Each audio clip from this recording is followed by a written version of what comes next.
Après l'Égypte ces dernières heures et avant l'Algérie, Mohamed Ben Salman est attendu à Tunis.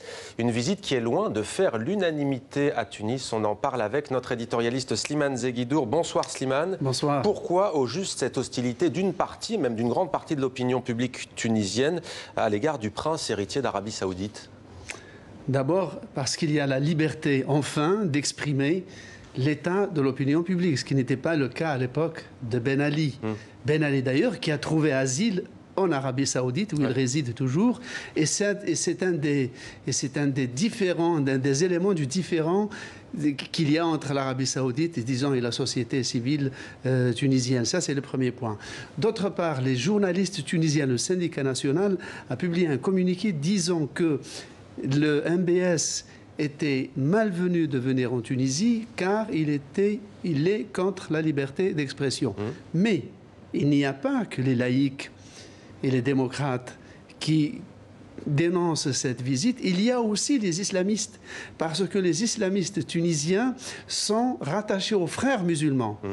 Et les frères musulmans sont considérés comme la bête noire du régime saoudien, sans parler du fait que MBS a mis en prison des dizaines de télécoranistes et de prêcheurs proches des frères musulmans. Donc, paradoxalement, il est critiqué à la fois et par les laïcs séculiers démocrates et par les religieux conservateurs. Et le syndicat des journalistes tunisiens qui lui reproche aussi, on le sait, Slimane, d'avoir commandité l'assassinat du journaliste Khashoggi au consulat d'Arabie Saoudite à Istanbul. Que cherche au juste Mohamed Ben Salman à travers cette tournée dans plusieurs pays arabes, Égypte, Algérie, Tunisie notamment?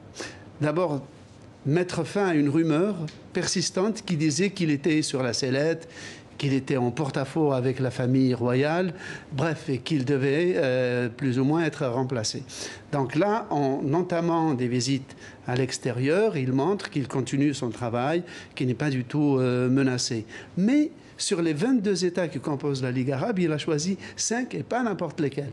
D'abord, les Émirats et Bahreïn, qui sont des voisins et des alliés absolument indéfectibles. L'Égypte, qui doit sa survie économique aussi à l'aide saoudienne. Et enfin, la Mauritanie aussi, qui est aidée par l'Arabie saoudite. La Tunisie, donc on venait de dire tous les problèmes qu'il y a, mais l'Arabie saoudite est un investisseur important en Tunisie, et l'Algérie fait partie de l'OPEP comme l'Arabie saoudite, et l'Arabie saoudite veut rassurer l'Algérie qu'elle ne va pas augmenter massivement sa production de pétrole, ce qui ferait s'effondrer le cours des prix du pétrole et donc porterait un coup très sévère à l'Algérie.